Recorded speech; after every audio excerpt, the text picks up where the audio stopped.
What's going on, everybody? Welcome back to My Social Life. This is the podcast where we teach you how to grow on social media by talking to people that have actually done it. Now, before we jump into today's episode with Division 1 golfer Jake Bryson, there's a few housekeeping items I want to go over. First off, make sure you leave us a rating and a review. The more ratings and reviews we get, the more it helps new people find the podcast, so we get new people listening and just helps us grow the community we're developing here. And if you're one of those new people that have recently found the podcast, make sure you subscribe and stay tuned for future episodes. Every single Monday, I drop a full-length interview with an awesome guest, and then the Thursday is a takeaways episode, which is where I just sit down, talk to you one-on-one about the episode of the week and some key takeaways of the episode.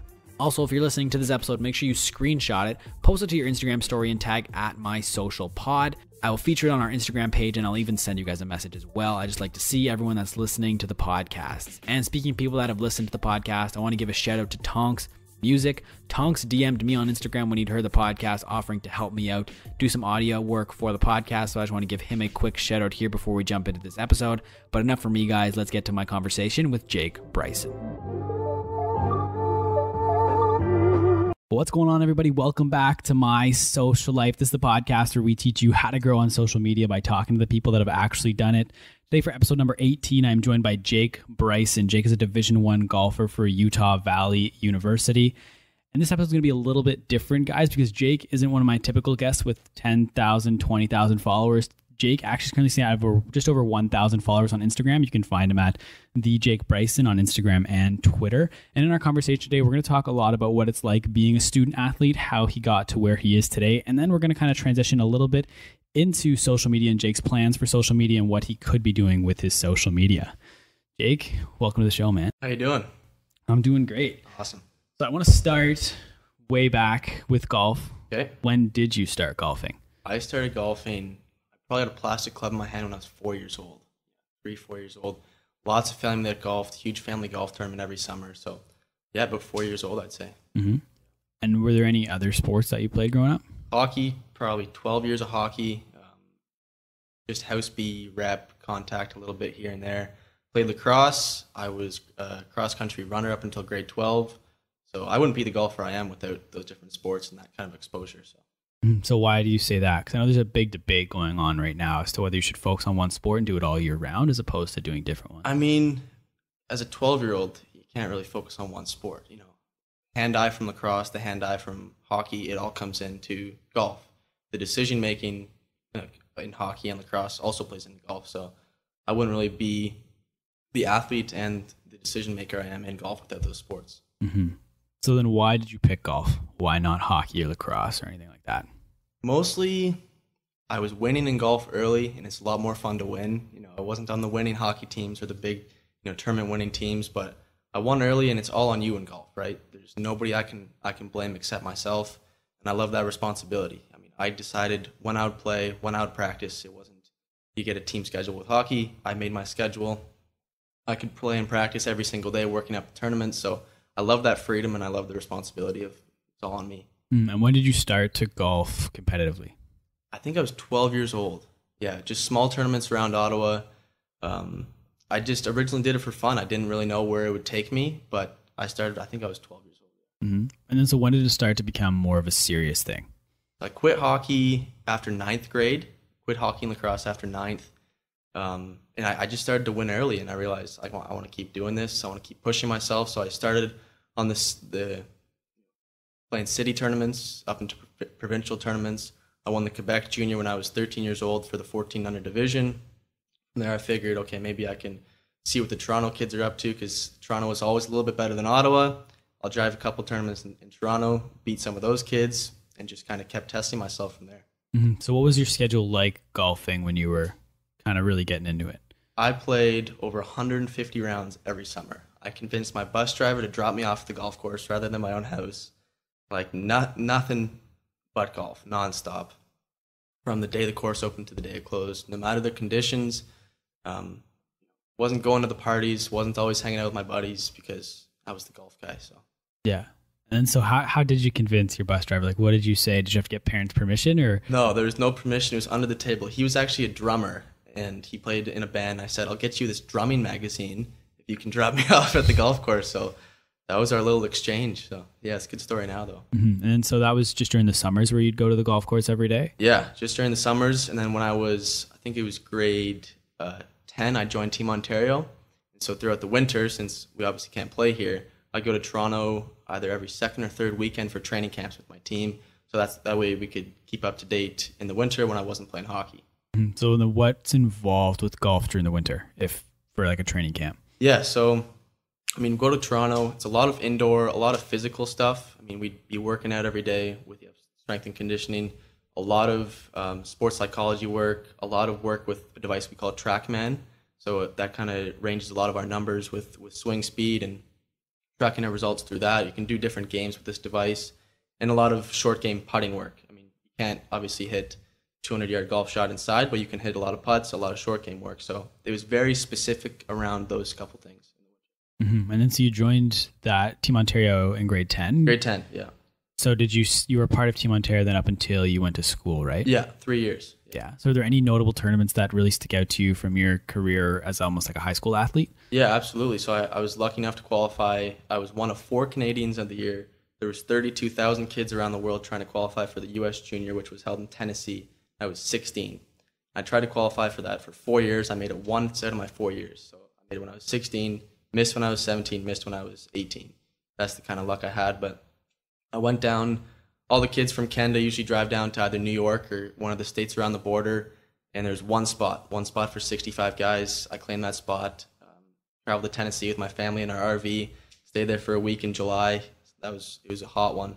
But that tournament gave me a lot of exposure to different coaches. I mean, I was playing with a kid named Frankie Capan, he had both Floridas looking after him. We had 26 coaches watching, not me, but him and our group and this other guy.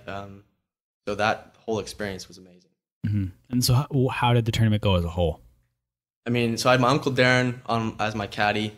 So we kind of had a lot of buzz with the media, and I'd never seen a camera on a golf course before. We had the whole Golf Channel cameras. When it got down into the match play portion, it was televised. I didn't make it that far. I missed the cut after the 2 rounds of stroke play. I think I was 80, 81 around there. But just having like little kids from golf camps coming out and watch us and playing with these kids that were light years beyond my skill showed me, if they can do it, I can do it, right? So I knew at that point I really wanted to commit to getting a golf scholarship after having all these coaches just see my name up there, even if I didn't play well. And that gave me a lot of motivation. So that was kind of really where you think recruiting started for you, was following that tournament? Yeah.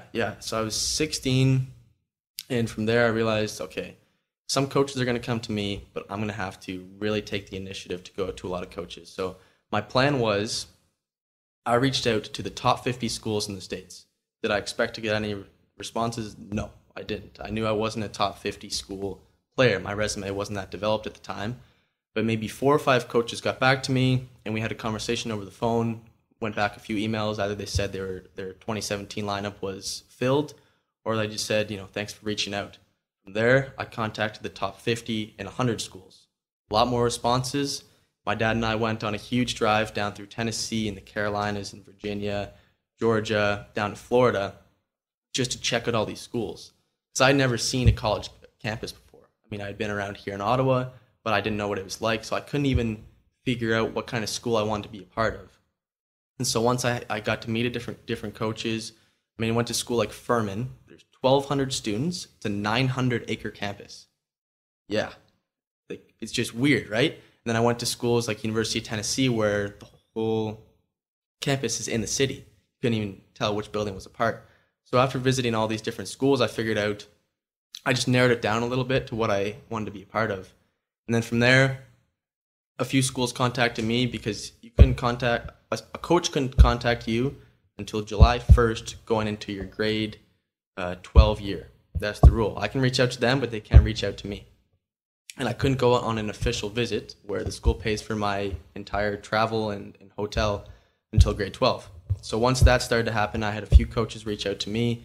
Then the process was really in. And so when you were going kind of on your unofficial visits around the States, you don't necessarily have to name schools, but like what kind of started falling into place for your criteria as to the type of school you were looking for? There's a million different things, right? There's location. I mean, I have guys who are going to schools in Michigan where obviously you can't play all year round. Since I'm in Utah, yeah, we get snow and it gets a little bit cold, not quite like here in Ottawa. But I knew that if I went to a school in Florida where we'd be practicing all year round, I wouldn't be able to do that, I wouldn't think, because since we can only play about 6 months, 7, 8 months, maybe here, I knew I needed that break. So location was a huge part. Coach is probably the top 2 factor. There's so many coaches and different coaching styles that I met coaches that during our meeting, he'd keep his sunglasses on the entire time, very straight-faced, and just kind of a weird vibe, right? I had coaches that were much more relaxed, couldn't care about grades, were very serious towards the golf.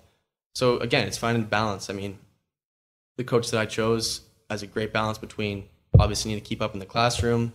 That's going to result in more chance to play golf and that kind of thing. And besides that, you need a school that offers your program that you want to get involved in. Guys in the team is huge. Some teams have 7, 8 guys, which means you have a much better chance at traveling. Some have a dozen or 15 guys, which is a much tougher chance. So all these variables come into play. And then so if things really start to heat up, you said July 1st, how many schools offered you kind of from that point to before you signed? So there weren't like offers on day one, just like initial contact.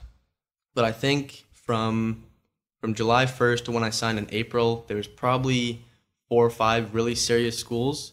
A few that were saying, we'll offer you if you take a year off, take a gap year. It's very popular for golfers in Canada to either mature as a person or mature in their golf game. I felt I was ready. I didn't want to take a year off. I wanted to go to a school right away.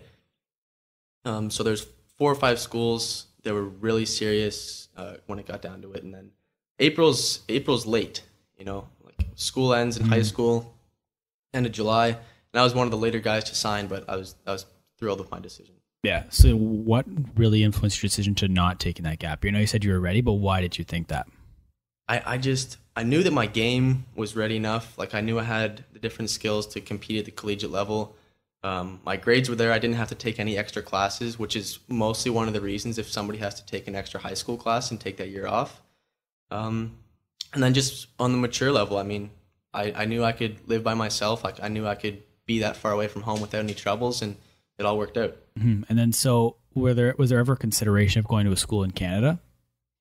No. No? There were schools that reached out, absolutely. But I knew, 1, location-wise, 2, just the level of competition. I mean, the reason that I wanted to play college golf in the first place because I wanted to get better as a golfer, right? I knew playing in the States, especially a little more south, that would give me the best opportunity to grow my game. So then when you kind of progressed and signed with Utah Valley, what was kind of leading up to the day of your signing? Like how much contact was there between them? Did you have to let the other schools know beforehand that you weren't going with them, or how did that work? It was a daily process of being in contact with the coach that I eventually chose and with the other schools. And at the beginning, I'm trying to put on my best kind of display. The coach is trying to put on their best display for the school and themselves. But at the end, you have to be very clear with your intentions, right? The numbers were out there. Scholarship-wise, sometimes that takes a little while. Sometimes coaches are very forward with that. So I knew exactly the offers and kind of the different paths that I could take. And it got to a point where I had complete confidence in the school and making the decision. And I called the coach and I said, I want to sign. So. And then you did your signing at your local golf course, right? Yeah. I mean, some high schools will have a big, showcase with a bunch of pictures and stuff like that. It's as simple as literally just signing a piece of paper, and it's a huge. I was at the golf course. I had my coach from here, Kevin Haim. I had Lisa Haim. I had my parents. I had the head pro at Eagle Creek, Ryan Little, there with me, and yeah, we just did a couple pictures, and it felt like a small little thing when we were all right there, but obviously led to something a lot bigger. Was there any like media coverage or anything when you signed, or did you really do it like super quick and no one really? I didn't. I didn't try to make it bigger than it was. I didn't know this, but the school, UVU Athletics, came out with a page about me, and they tweeted all that kind of stuff. So there was a little buzz there that I didn't know what happened. That was pretty cool. And then once people in the Ottawa golfing community kind of caught wind of the fact I signed. A lot of people reached out congratulating me. So yeah, it was pretty awesome. Cool. And then, so what was required for you to sign? Like, it kind of like in terms of grades and stuff, like why did Utah what did you have to do to ensure you were eligible to go play in the States? Yeah, so the first thing is being NCAA eligible, like National Collegiate Athletic Association, right? So you have to sign in with them, and kind of one of the first things in the whole process is the SATs. And in the States, kids are getting the SAT study book in elementary school, 600-page book with math and science and English that we don't learn until grade 11 or 12, but they're starting that way earlier than anybody here does because we're just not exposed to it, right? We're not really involved in that program, especially golf. So I did my SATs 3 times because the first time, not great. Second time, a little better. Third time, you add all the best of the different sections of the test, and I got to a point where I was happy enough, and the different schools were happy enough with my results that could lead to academic scholarship just on top of athletic scholarship, because that's what it came down to as well. Like the better grades and the better golf equals more scholarship. It's simple. So that was one of the biggest things. That was definitely the SATs. Yeah. Anything else that was needed? Like, did you have to get a certain a visa or anything like that? Yeah. So we have F1 visa. That's a huge process. I mean, I thought it was as simple as playing good golf meant I could go play in the States. It's a lot more, right? It's a lot of work on the side of insurance and whether you have a car and living arrangements and all these different things that add up. Obviously worth it. I mean, nobody's going to say I don't want to do all this work to go live out my dream, right? But the F1 visa is important. As an international student, I need to check in. I need to make sure everything's up to date with driver's license and health and all that different stuff. So, I mean, one of the greatest things, and I knew that the school was going to help me for it, was the support system, right? Like, it wasn't all done on my own. I had to ask a lot of questions, but once the school contacted me and once I signed, I had 1 million people helping me out with all that different stuff. So they made it a lot easier than it could have been. And then, so why did you choose UVU? What led to that decision? There's definitely a few things. One, when I was in grade 12 and when I was in the process, there was 2 Canadians who were juniors at UVU. One guy from Newfoundland named Blair Bursey, the other from Montreal named Cedric Leviture. 2 great guys that I competed against in my junior career. I actually played with Blair when I was, I think, 14 and he was 18 in Montreal, which is funny. And he was at the school. He was committed to the school. And I have a picture with him from way back then. It was kind of funny that worked out. And those 2 guys were huge. And I knew they would help me out when I was moving to school and getting used to Utah and the change and everything like that. Because without that, even though all the other guys in the team were great, having that Canadian connection was definitely one of the biggest things. And the coach especially, coach is a young guy. A lot of coaches in golf are kind of the stereotypical older Southern dude. Our coach is young, great golfer, just a great guy to be around. He's very serious when it comes to golf and obviously wants us to do everything we can to win. But he won't be mad at us forever if we don't perform at our best, and kind of having that balance between a little serious and a lot of fun was pretty important to me. And then, so having gone through that whole process, what would your advice be to high school athletes now that are looking to get some form of scholarship and go play sports in the States? Start as early as you can. I mean, I was lucky enough a part of me knew that I wanted to do golf. And when I was 10 years old, I wrote on a piece of paper, for whatever reason, didn't even know what a scholarship was. I wrote, I wanted to be a Division I athlete, right? And whatever part of me had that, decided to quit hockey and quit lacrosse. And I was lucky that I did that early enough, because there's a lot of kids that I know now who are still playing hockey up until grade 11, maybe even grade 12, and they're thinking, well, I want to get a scholarship. You need to choose. So once you have a little bit of drive, and if you're enjoying it, do everything you can to fight. Because obviously, yeah, we have a lot of great schools in Ottawa and in Canada in general, but you wouldn't regret going to the States and at least trying, for a year or 2, if not, to live out the dream. So, anything else looking back? Was there anything that you do differently, maybe that you look oh, it would make my life easier if I'd done this instead? I probably would have worked a little harder in school, especially grade 9, 10. Those marks matter.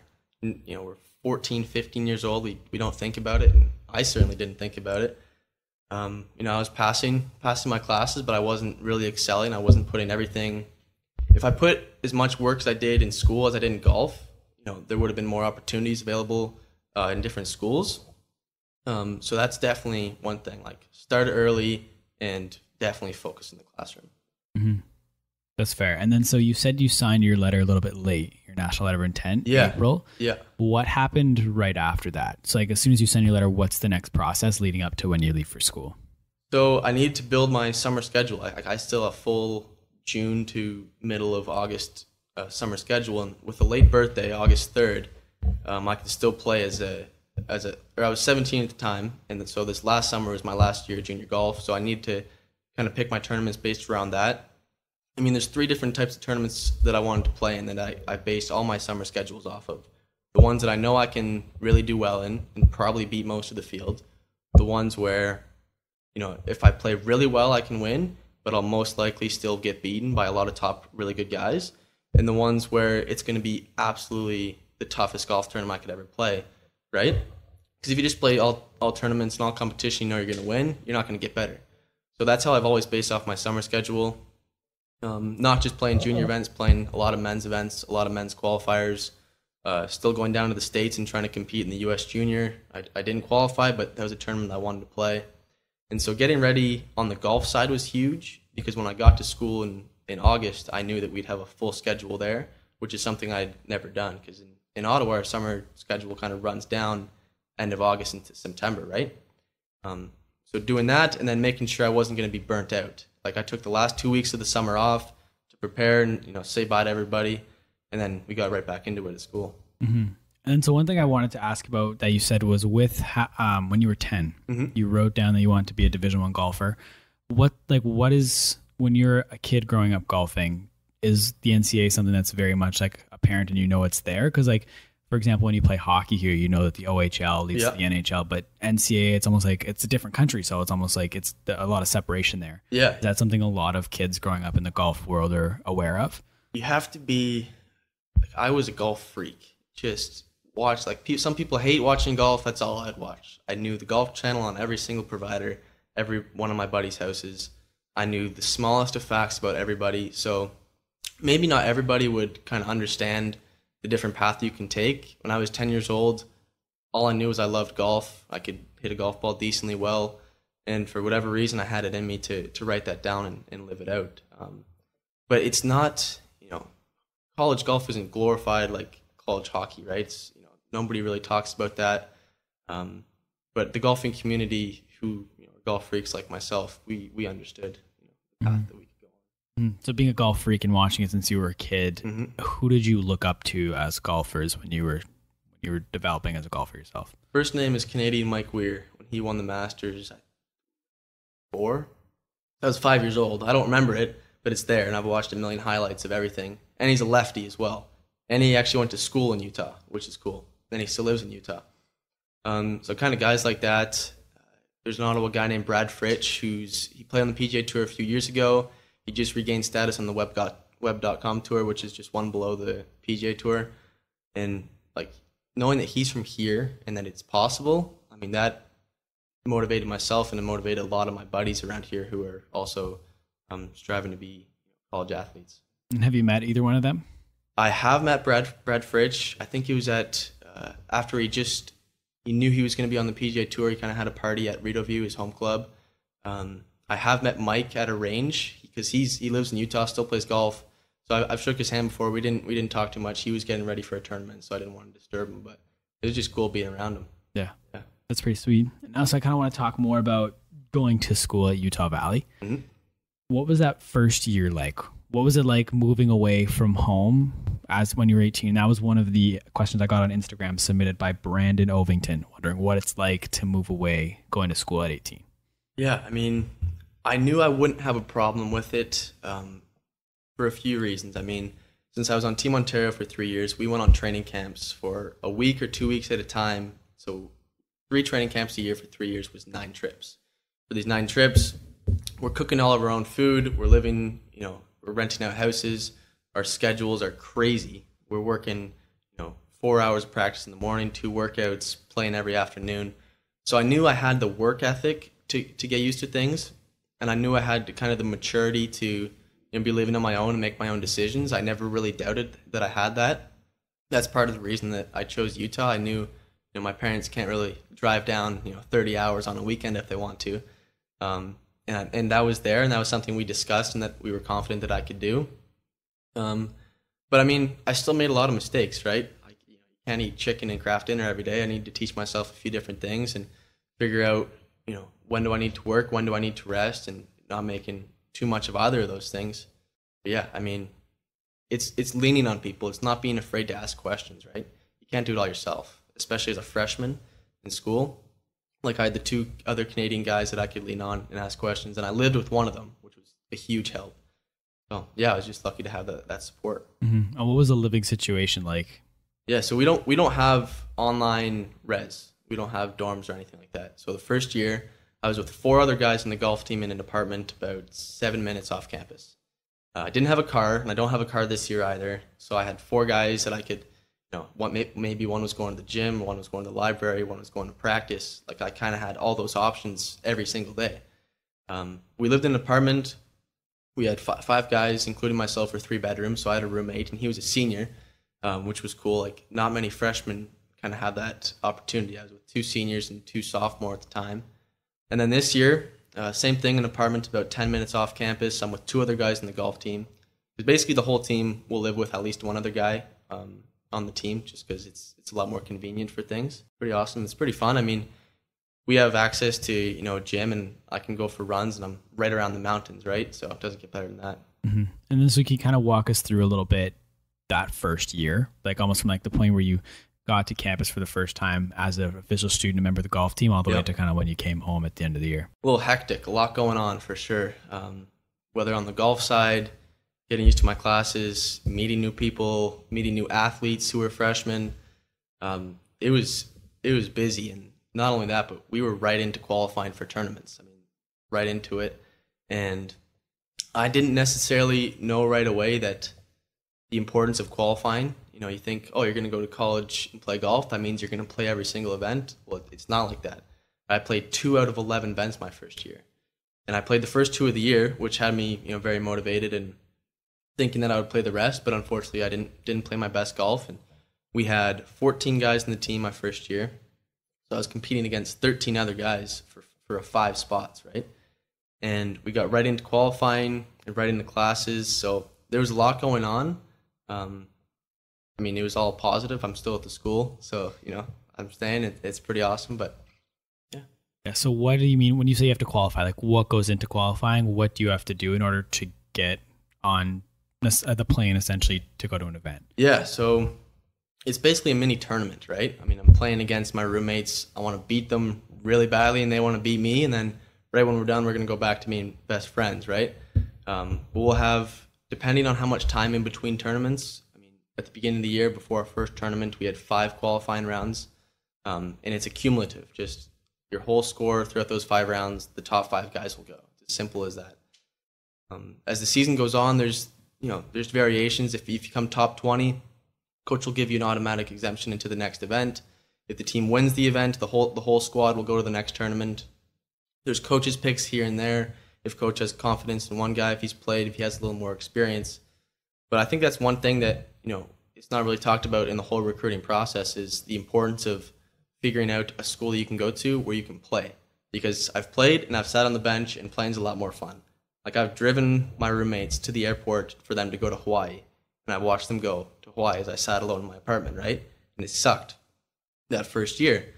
And it wasn't, it was my fault. Like, I wasn't working as hard as those guys, and I was getting beat, and it's as simple as that. But this year, I knew exactly what it took. I adjusted my whole schedule, and I was lucky enough to play 5 out of 5 events this semester. That's awesome. I was going to ask some of the biggest lessons you learned in your first year, but would you say that Hawaii trip was one of them? Oh, absolutely. I remember it. I remember waking up at 4:30 and driving the guys to the airport. Like, not one word was said. And I saw the pictures and I saw the golf courses they were playing and the house that they were staying in. And I knew, like, okay, I can't let this happen again. I'm going into Hawaii. There's nothing stopping me. And it's really, like, you just need to find that little motivation, right? And I hated losing just as much as I love winning. So kind of figuring that out. And it's not just putting in more hours, it's putting in smart hours, right? I need to figure out exactly the specifics I need to work on in order to get myself in a position to play. Hmm. Anything else that really stood out to you taken away from year one? Almost like advice you would have to other people that are getting ready to move away for the first time? Yeah, I mean, every school, all the academic advisors, the athletic advisors, they're just there to help. That's their job, is to help students. The first year I was a little shy, maybe to ask questions, maybe to make a few more friends than I could have. This year I've totally opened up, and if I have maybe a bad mark on a test, I'll get a tutor right away. I'll call the academic guys right away. So not being afraid to ask questions will get you so far and will get you ahead quick. So that was definitely something that would help out. Mm-hmm. And also kind of transitioning now to your sophomore season. Yep. What changes did you make from year one to year two that had you playing 2 out of 11 events, right? Yep. To 5 out of 5. Yeah.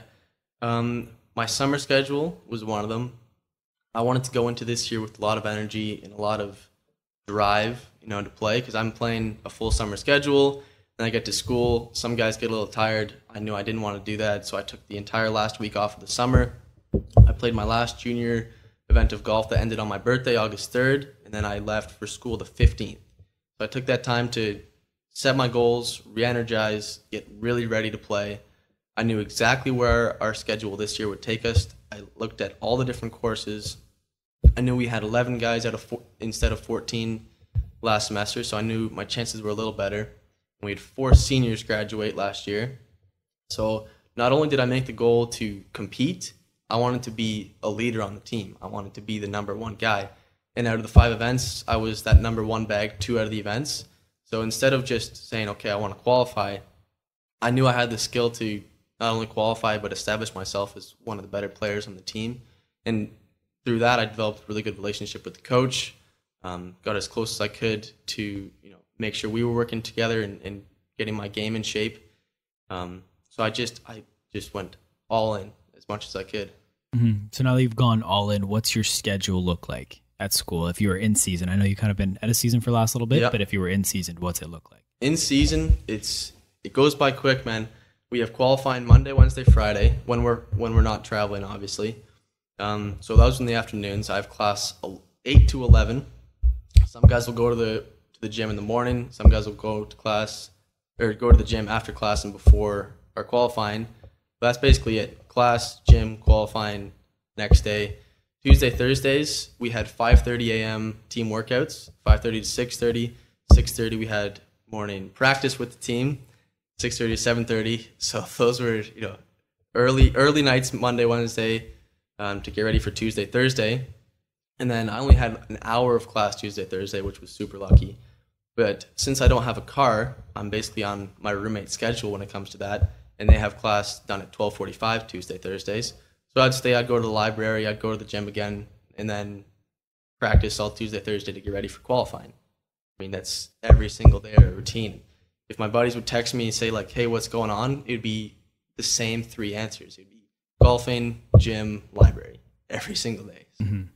that would be awesome. And then once I qualified for the tournaments, we usually leave on a Wednesday night or Thursday morning, and we'd usually have 3 or 4 days away.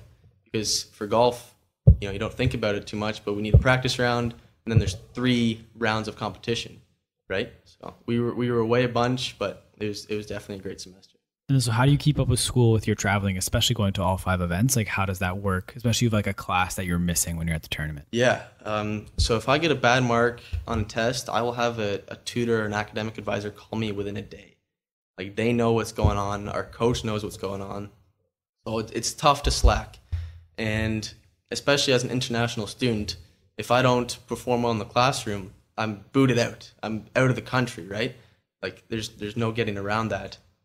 And to remain NCAA eligible, you need to have a certain GPA to even stay eligible to be in competition, right? And then obviously the better you do in the classroom, coach has more trust in you.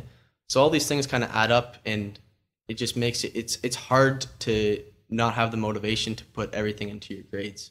So I didn't really have a problem with that. But again, it's reaching out to other guys who are in the same program as you, reaching out to your classmates, making sure when I was away, I had students in my classes who would take notes for me and get me the notes.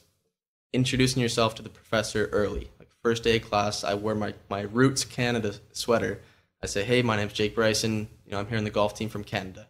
And usually a lot of professors would take a lot of interest in that. So starting early and just not being afraid to ask questions. Mm-hmm. What else do you have to do to maintain your NCAA eligibility? Like I know a little bit here and there, but like what's all required? Like I know you can't really take money for anything, and like what's... Oh yeah. Yeah, there's a lot of rules, and I know maybe half of them. I mean, obviously as an athlete, I can't take gifts. You hear a lot of that, like in football and other sports. Oh, they went out here, the coach paid for this, the recruiters paid for that. I mean, you can't do any of that stuff because they'll catch you most of the time, right? For example, I was playing with the guys, playing with my roommate and my teammate Gabe last year, and we were playing with another guy at the course, and he went to shake my hand. He had a $50 bill in his hand. He's like, here's lunch on me. If I take that, I'm done, suspended a year, whatever it might be. So I'm like, I can't take this. Like, I appreciate it. And maybe he was being nice. Maybe he was for a rival school. Who knows, right? Like, it's just stuff like that. But the school makes you aware. The school, like my school, they made us aware of all the rules, whether it's the drugs and alcohol policy and stuff like that. Like you can't take gifts or money or whatever. So on top of that and the grades thing, I mean, it's pretty self-explanatory. It's just making the right decisions. It's as simple as that. That's something I never considered, though, as a rival school trying to screw you over. Like, that's just speculation. Oh, absolutely. But it's there. Like, who knows? Like, I'm sure that guy has probably tried that before, and maybe somebody's taken it, maybe they haven't. So I was just lucky enough because I had it in my hand, and I looked at my roommate Gabe. I was like, oh, I can't do this. Like, this is going right back to the guy. So yeah, it was kind of funny, but. And so the drugs and alcohol policies, they're like no partying if you're an athlete, or like what? How does that kind of work? I mean, every school you'll party, like no matter what school you're at. Our school's no different. But it's just being smart. It's making the right decisions, right? We get drug tested. It's random drug tests. I actually got drug tested this past semester. I got a call at 1 p.m. from our strength and conditioning coach. He said, hey, you're going to like me a lot less at the end of this conversation, but you need to be in the office at 6 a.m. tomorrow for a drug test. I said, okay, no problem. Got there the next morning, bunch of other athletes there, like 6. We're all pretty tired. We're not super happy to be there. And, you have to give a sample, and we all passed, everybody was good to go. But just having that in the back of your head that at any day you could get called, I mean, that's all the motivation you need to make the right decisions. And not only that, but I have great teammates and our coach as well. Like, it's hard if you surround yourself with the right people, you can't make the wrong decisions, right? So that's fair. And then I want to kind of talk about where you've been traveling so far this year, because I know you made it on the Hawaii trip. I did, yes. We made it. Yeah. So our first 2 tournaments were in Colorado, Denver, Colorado. And Colorado Springs, which were awesome spots. Those are the 2 tournaments I went to last year. And then we were in Driggs, Idaho, which was really cool, about a 5-hour drive, because we drove to 2 of the events in the team bus, and we flew to the other 3. And in Driggs, like, we had a fly fishing expedition. Like, we spend a lot of time on the course, but we're lucky enough if we have an afternoon off, we can do some cool stuff like that. After Driggs, we were in California, which was also just spectacular. Played some good golf there. Played against some really good players in conditions. It's one of the coolest things being in Utah is I'm going from in the mountains at like 6,000, 7,000 feet elevation to Colorado at 10,000 feet, back to sea level in California. And then our last tournament, Hawaii, spent a week there. Unreal. Yeah, I don't even know what to say. Played with some really good players. Almost had more fun off the course than on the course, just exploring everywhere and going to the beaches and hikes. And we rented a house, and we had our coach and we had our assistant coach there as well, and the coach's wife.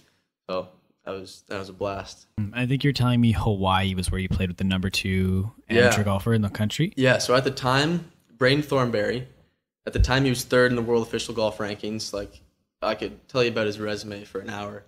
Just unreal. Really crazy, and kind of psyched myself out a little bit. I was pretty nervous, and once I shook his hand and realized he's just another guy, he's just a little bit better at golf than I am. He played well, nothing out of the ordinary, right? But Played with him. Played with another guy from Louisiana.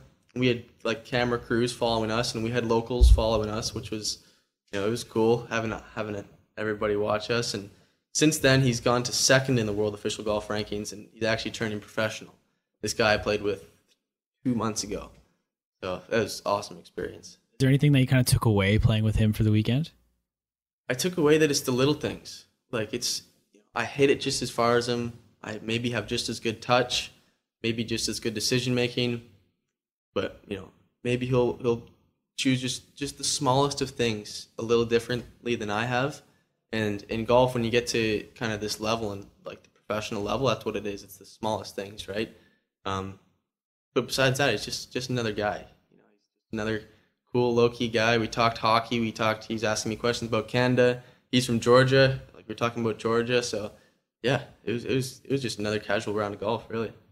That's awesome. So what's it like when you're competing with people? Like, is it very, like you said it was casual, but is it ever like really serious or anything? Or yeah, it depends on the guys, right? I mean, towards the end of the last round, it'll obviously be super serious. And if you're playing really poorly, and if the guys in your groups are playing really poorly, sometimes it's tough to really be serious. Sometimes it's even better to loosen up, right? And hopefully fix it from there. But I've played with all different kinds of guys. I mean, my first year I was playing with seniors who they couldn't care less about a young freshman from Canada, so maybe we wouldn't talk. And then I've played with guys who loved hockey, and they'd ask me a million questions about Canada and hockey and kind of everything in between. And then this year, since I'm not a junior or senior yet, but since I have that kind of elderness over the freshman guys, I played with guys who were in their first events, and I could see myself in them, like the nerves and the coach being with them the whole time. So then I could be in the position to maybe help them out if they get nervous, or just say like, hey man, just calm down. It's going to be all right, whatever it may be. Besides, those guys do that for me. And then do you have caddies or anything when you're golfing, or do you have to carry your own bag at tournaments? We got to carry our own bag. The coach is with us though. The coach is basically our caddy. And since we have got 5 guys and we have 2 coaches, some guys love having the coach with them, and it's just decision making, right? They can do everything except carry the bag. So they can walk with us, talk with us the whole time, inform us on how the other guys are doing, give us food, whatever kind of stuff like that. So they kind of act as our caddies, and that's something we don't have with junior golf, except for the U.S. Junior. That's the one exception in all of junior golf, which you think about it, when you get to the professional ranks, obviously caddies. So it's kind of a debate in college golf whether you're allowed caddies or not. But then having the coach there, to make the decisions for you or help you out was definitely something that helped me a lot for sure. And you mentioned earlier when you golfed at the U.S. Junior or the U.S. Junior, yeah. U.S. Junior, yeah. You brought your uncle Darren. So how cool is that to have you to have him as your caddy? Well, awesome for a couple reasons. He's obviously a great personality. Like if I was getting too amped up, he would bring me down. If I was too down, he'd bring me right up. He was great at that. But also an awesome golfer and recognizable face. So we had a little media coverage based on that stuff. Other caddies would come up, and it was just a little different than the USGA, the United States Golf Association. Like they tweeted a little more about that, like the fact that he was my caddy more over the bad golf that I played. So it was cool to get that exposure a little bit. But yeah, that is something that I won't forget being in Tennessee for that week. Do you want to tell everyone who your uncle is for those that don't know? Yeah, so Darren Pang, just my Uncle Darren to me, played for the Blackhawks back in '89, I think, a little before I was born. Works for the Blues now. He's worked for Arizona, and yeah, I just know him as Uncle Darren. Just a good golfer, good match out on the course. Yeah, it's just a lot of fun. Do you ever get out and golf with him, like just for fun? I have a few times over the years. He's a busy guy. He lives. I think he lives in St. Louis. He's got a cottage out in Michigan. And with my golf schedule, like even though we have 4 months off, I'm home maybe 3-4 of those whole 3 weeks, right? So it's tough. Like we don't see him too many on family holidays or nothing. But I was lucky enough. We played some golf this past summer with his daughter in town for the wedding, which was a blast. Got to spend some time with him there. But yeah, anytime around the golf course is just so much fun. And then kind of talk about what's coming up with your season starting right away here. You were telling me before we got going, it's just going to be crazy pretty much. Yeah. When you get back till October. Yeah, so I'm in my off season right now. I haven't watched golf or thought about it too much since we ended in Hawaii, which is about Halloween. Then when I get back in January 6th, we'll go hard wrapping around the entire summer right back till Halloween. So I need the rest. You know what I mean? I love getting out on the ODR and still going to the gym and focusing more on setting my goals for the season rather than the physical aspects of the game. But yeah, we'll get going. Our first tournament's, I think, the second week of February. I think we're going to be in Texas or Arizona. Can't quite remember. But yeah, we'll have the whole qualifying process again since we'll have the time. And we'll drive 3 hours south to a place called St. George, maybe every second weekend until that tournament comes up for training camps. Get ready. So yeah, I'm enjoying my time off right now, and we'll get right back into it pretty soon. And I think I saw you tweeted something that you're going to Florida, I think, for something coming up. Yeah. So, well, you brought that up. I was one of 2 athletes chosen to represent the whole athletic body, one male, one female. And we're going to Florida. I think it's the 26th to 29th of January. It's called the Apple Training Program. So it has nothing to do with Apple, the technology company, which I think people were confused about when I first put it out there. But it's all based on the drug and alcohol policies of the NCAA, and we're going there specifically. We were chosen specifically to go to these programs for these 4 days to try and be a student mentor over the next few years, so we can understand how to be approachable, understand every single rule and regulation when it comes to drug and alcohol policies. So yeah, it was something I was pretty excited. I didn't know what it was. I'm on a few different councils, including the Student Athlete Advisory Council. We call it SAC. I'm on a green team, which is a spirit squad that try to boost, school pride. And I think kind of through that, the athletic director chose me, and I'm pretty excited for it. Oh, so you got handpicked? Yeah, handpicked. I didn't know it was a thing, really. And then she texted me one day and she said, "Jake, I need to talk to you, like the head director of athletics." Okay, like I don't know what's going on here. I think I was watching a movie or something, and with my buddies, I said, like, we're gonna stop this movie and say, like, put it on speakerphone, right? So we put it on speakerphone, and she goes, how do you want to be a part of this? And my 2 roommates, like, oh, we're putting the movie back on, because they're both golfers, right? And they're just bugging me that I was picked a little bit over them, but yeah, no, it was pretty cool. So was it you picked as like one member from the golf team, or for the entire male, one female out of all athletes? So I was lucky enough to be the guy. Awesome. And then where do you find the time? Sorry, you touched on being a part of different councils. Yeah. Between golf and school, why and where do you find the time to do that? Rarely. It's a lot of online, FaceTimes, a lot of meetings, like really keeping up, getting a million texts from the group chat all the time. But yeah, so the SAC, the Student Athlete Advisory Committee, that's something we get together every Thursday. I think it's 10 to 11, which works with my schedule because I'm done class at 9 on Thursdays. But during the season, we're usually gone on Thursdays anyway, so I missed a million of these meetings.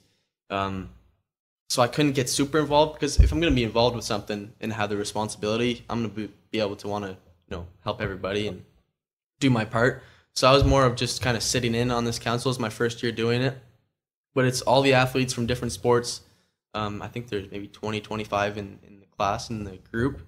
We just talked about bouncing ideas off each other and how to get more students involved, how to get more fans going, a little more school pride, that kind of side of things. How to help students in general. Like a few years ago, one of the students suggested we have like a student kitchen, and now we have a student kitchen, so I can go and get food whenever I want, and like study lounges and stuff like that. And then green team that I'm on, called involved in like spirit stuff, and it's mostly towards marketing the different events. And since you can go to a basketball game because you're at the basketball arena on campus, nobody's going to come out to California and watch our golf tournament. But we do have one tournament in town at the end of the year, so it's kind of, I'm just working towards getting awareness for that one, because it'd be cool to have some people from the school come out and watch. And before, we never really marketed golf to come out, so maybe people who either are looking to play on the golf team, high school students, whatever it may be, to come watch, and just kind of boosting the social media kind of buzz towards the golf team. So, And then so with everything you're doing with golf, what is your long-term goal? so people ask me that, like, Jake, we'll see you on the tour. My answer that I've really stuck with is I'm going to take it as far as I can. I'm going to take it as far as my body and my mind will let me. Whether that's the PGA Tour or whether it's finishing college golf, which who knows, right? Injuries, this, that, whatever can happen, but I guarantee you I'm going to take it absolutely as far as I possibly can until I'm a burden to everybody I know, until I'm in millions of dollars of debt. So, yeah, I'm taking it for what it is right now. I'm just trying to get a little bit better. I've set my goals for next semester. I've created long-term goals for my college career, which will change over time. And then my goals will keep going as time will go on. So. Do you want to share some of those goals, or do you want to it's like a thing you're keeping private, just so you know? No, I mean, there's two types of goals, right? There's process goals and outcome goals. And outcome goals you can't control. I can't go out in the course and say I want to shoot 72 because that's out of my control. I'll hit the ball and then it's in the air and it'll do whatever it wants to do from there, right? It's the same thing with social media. I'm shy of 1,000 followers on Twitter. I can't say I want 1,000 followers on Twitter by the end of the year. I can only control the content that I put out. I say I want to put good content that I believe in, that I think people will relate to. Click the tweet button, and then people will interpret it how they want to interpret it. And if you keep getting those followers, then you know you're doing the right thing. If you're not, patience, On the golf side, my role model, Blair Bursey, who's Canadian from Gander, he won his first tournament of the second semester his sophomore year, which is the tournament that we're coming up to. So, like, from the beginning, I said, you know what, he's a heck of a golfer and a heck of a guy, and I said I want to follow in his footsteps. So I kind of based my goals around a lot of his scoring averages and his results. I want to have a win this semester. I know I can do it. I finished T13 in California, and I wasn't even playing my best golf. And I don't mean that to sound boastful. I mean that to know that I have it within me to do it. So why not strive to do it, right? And then there's the process. I mean, that's an outcome goal, the win. But the process goals are day-to-day things, getting 1% better every day, right? It's making sure I show up to practice enough before the tournament, making sure I'm drinking enough water, like things as simple as that. And then once smaller things become second nature, you build the tougher and tougher things, and then hopefully it all comes together for the outcome goal. Mm-hmm. And so you touched on social media, and I kind of want to transition to that, but is there anything school golf related that you want to talk about before we kind of move on? I think we covered most of it. Yeah? That was good, yeah. Cool, man. So I talked to you the other day, and we were talking about social media, and you said there's almost like two different ways you're looking at it. Mm-hmm. You're looking at going all into it, or the complete opposite, and just going off the map. Yep. I kind of explore both schools of thought. Okay. So we'll start with kind of just dropping off the map and not doing it. Yeah. Why do you think that? I've actually, every day I keep thinking about this. It's kind of a battle. Right now I'm more towards the all in on everything. It just sounds a lot more exciting. Because when you go off the map, I had that as the idea is I would just keep my head down, work super hard, get all these good results, whether it's on the golf course, in the gym, and then come back in the summer and start posting again. And people maybe, I had in my head that, oh, maybe Jake's, he's away from all this, maybe he's not doing great, and then boom, I come with all these results and start posting. I realized it'd be way more fun to keep everybody involved, right? Because that's the purpose of growing your brand, is keeping everybody involved and creating that connection. So that's definitely the side that I've go towards a little more. So what does going all in look like for you? That's a great question. I like that one a lot. It means, first of all, keeping up to date on the different platforms that I'm involved in, whether it's Instagram, Twitter, Facebook, Snapchat. Those are my 4 primary ones, and I use them all for different reasons. Snapchat is basically as personal you can get, right? Facebook, I have a lot of family on there. That's mostly how I keep my family up to date. I mean, I've been home almost 3 weeks now, and I've had probably 15 people start a conversation with me by saying, hey man, I saw you were in Hawaii, or I saw you were at Bryce Canyon. How was that? Like, people I haven't seen in months or years, So the fact that the stuff that I'm putting out now is, meaningful enough that they're going to look at it and register it and then start a conversation, I'm going to keep doing that to start more conversations and keep more people involved. So I'm trying to learn. I mean, the last month I've grown 200 followers on Instagram, and I haven't even posted about golf, right? So I'm putting in work, and I figure if I do that for 10 months, that's 2,000 followers. Next thing you know, I'm at 3,200 in a year, or 10 months, or whatever it may be, right? So it's just making sure that the stuff I'm putting out is relevant and that relatable to not only the golf side of things, but kind of the whole school and NCAA athlete lifestyle. Because I get tons of questions about that from younger kids that I could help out that are trying to be on the same path that I am. So what kind of content would you like to put out? I know we talked the other day and there's a couple ideas you were kind of thinking about. Yeah. One of the things I love doing on my Twitter the odd time is I'll post a golf trick shot. I can do a few of those that people seem to like a lot. Like my media impressions for some of my posts is up in the 10,000, 15,000 for media impressions, right? Even though I'm shy of 1,000 followers on Twitter, the fact that I know I can reach that many people with bouncing a golf ball a few times, if I can keep that up to date, I'm sure that the following would come eventually. But that's something that people interact with. Like I did a right-handed one, 'cause I'm left-handed, and people are saying, oh, I can't even do that with my own hand, and just kind of jokes and trying to not necessarily impress people, but just put it out there because it's fun.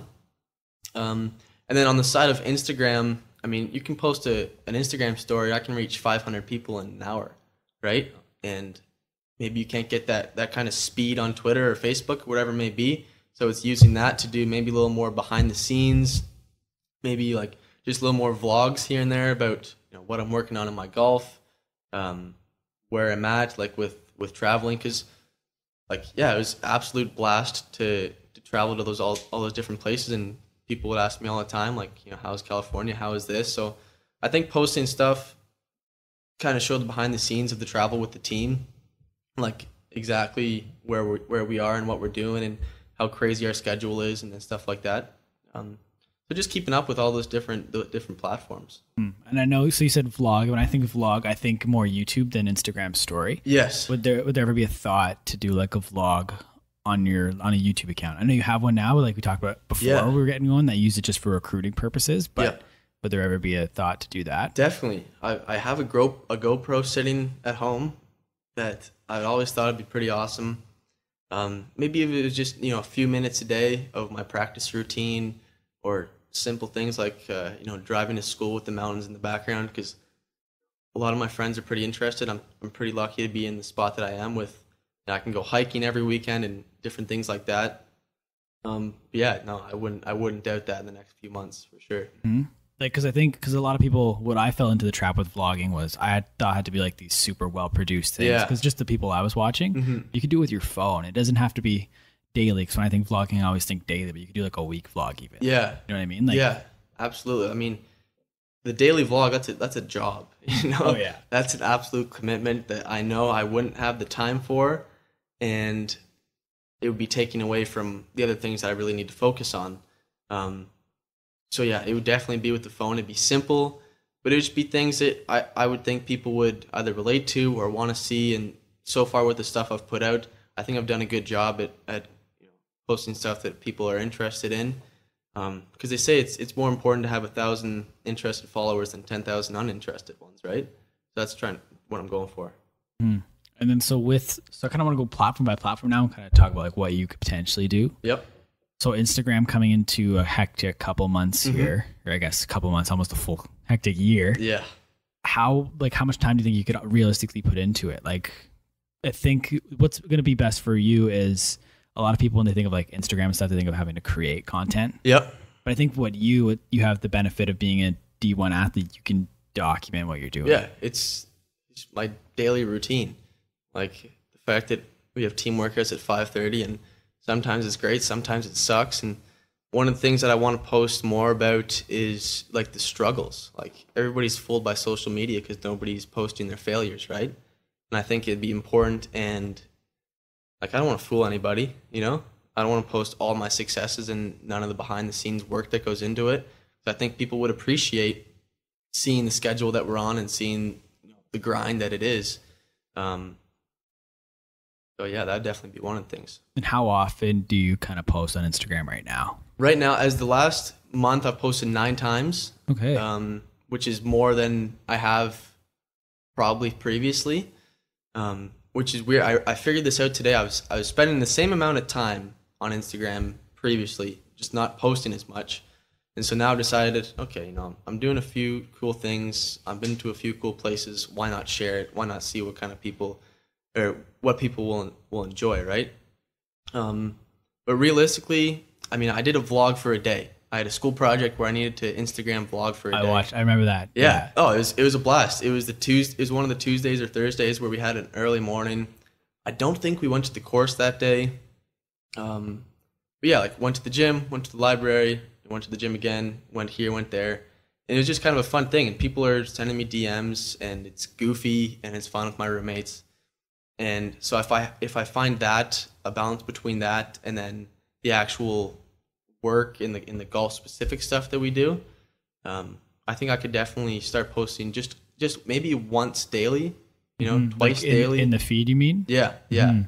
Because it'd be out there, right? You know, the more stuff you put out, and if it's meaningful, I'll do it. If it's not meaningful, maybe not, right?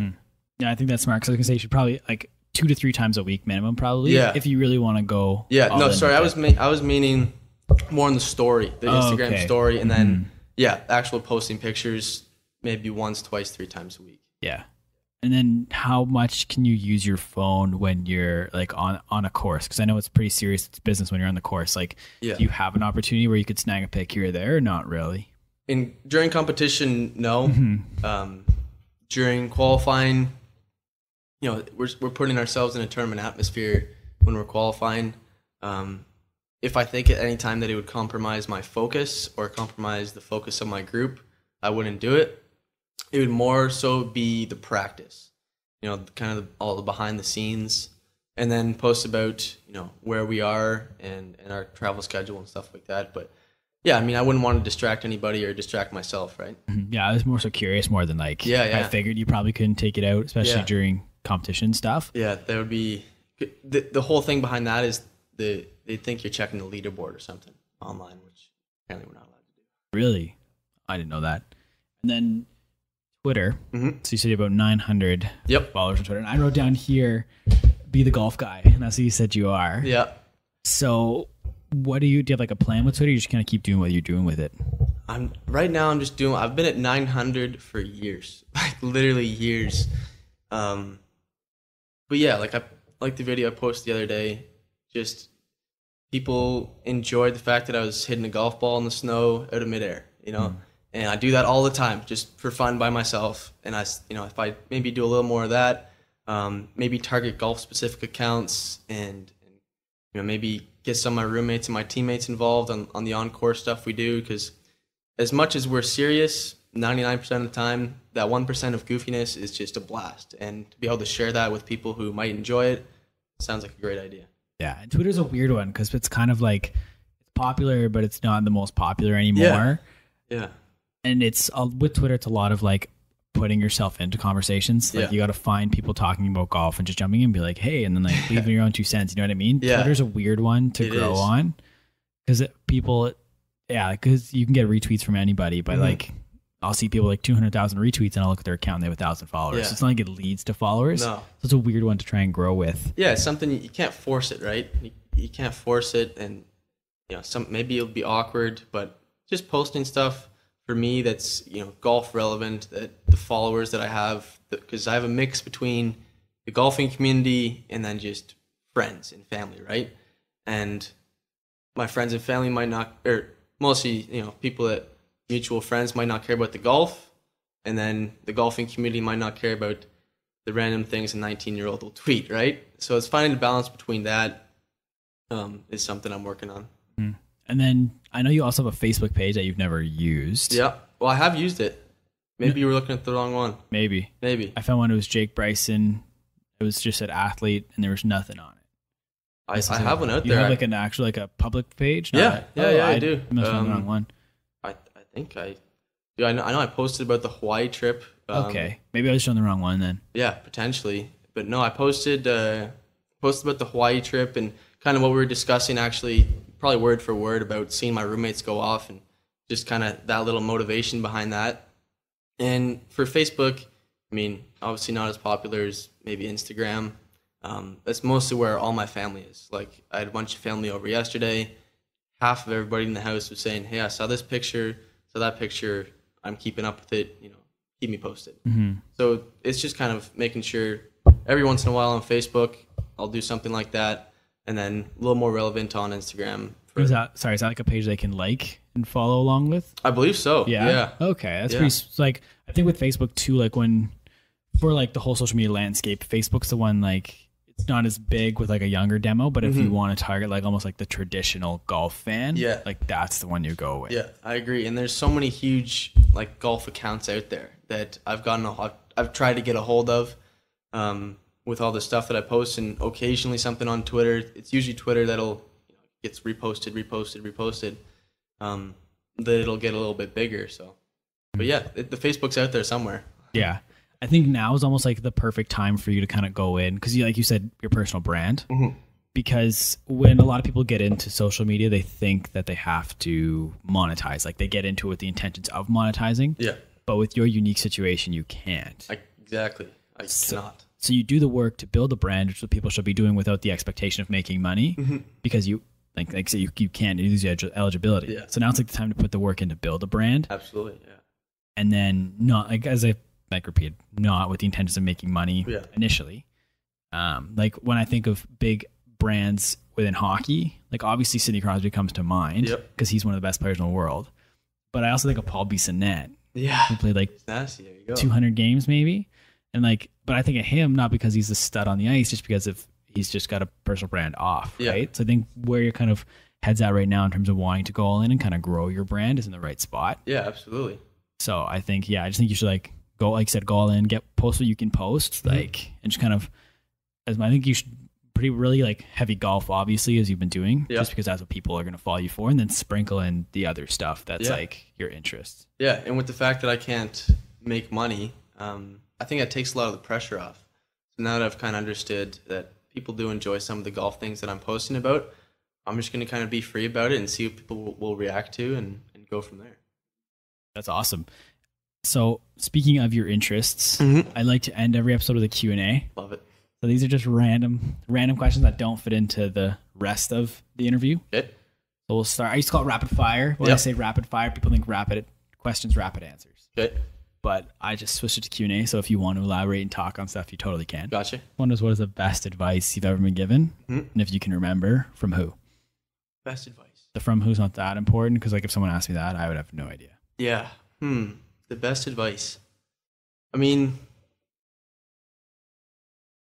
I remember advice I got, like one thing when my buddy said before going to college is something as simple as bring as many pairs of socks and underwear as you can so you don't have to go to the laundry, right? And I did that. I packed probably 100 pairs of both. Something stupid like that. More important than you'd think. Another one is one of my roommates, the Canadian guy, Blair. He talked to me last year. He said it's getting 1% better every day. That was his saying. It adds up over time, right? You can't get everything done in one day. So that's something I've held on to. I have a little sticky note at the end of my room that just says 1%. So that's something I've held on to for a while. What is one thing about you that people wouldn't expect? Wouldn't expect? Oh, wouldn't expect. I write music a little bit, listen to a lot of music, but I've probably written over 30, 40 songs. Yeah. Is there an intention to ever put them out? I think so. No, maybe one day. Yeah. What kind of songs? Like, talking like classic rock, or? It's either between like a soft pop or like really bad rap music. Somewhere in there. But yeah, I listen to music every day, like very musically driven. Used to play the drums, used to play the trombone, play a little bit of piano, learning the guitar. And so I figured, maybe I can see myself writing some music, playing a little bit. So why would you not want to put out the music?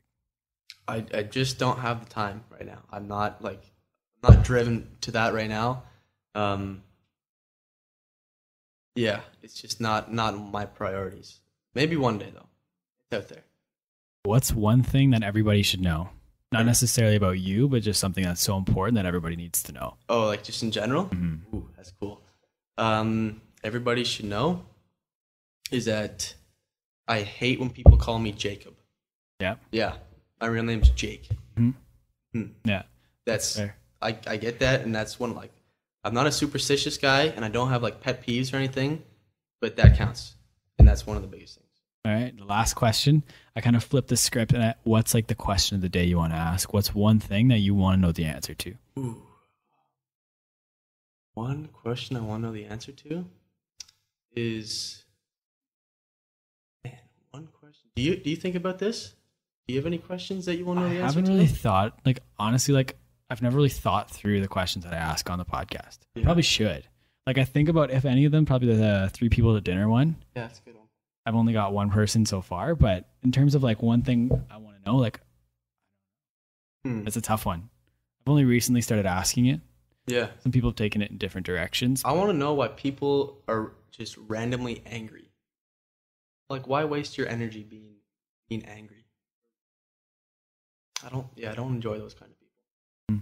How about that? That's fair. I like that answer. Awesome. I want to give you the floor though. Where can the people find you? Where should they go follow Jake Bryson? We're actually very similar. The Jacob Kelly, the Jake Bryson, on Twitter and Instagram. Snapchat is Jake with an R, Jaker_Bryson. Facebook, I swear it's out there, Jake Bryson somewhere. But yeah, give it a follow. Awesome. I'll definitely link everything in the Appreciate show notes it. down below. I want to thank you for coming on the podcast. Thanks, man. Appreciate it. Yeah. My pleasure. And I want to thank everybody for listening to this episode of My Social Life, whether you've listened the entire way through or you've only listened to bits and pieces. I really appreciate you taking the time to check this out. Do me a favor, guys. Go follow Jake on Instagram and Twitter. Again, it's the Jake Bryson. And if you want to follow me, as Jake said, you can find me at the Jacob Kelly. Thank you once again for listening, everybody. Make sure you leave us a rating and a review. It helps more people find the podcast. We'll talk soon.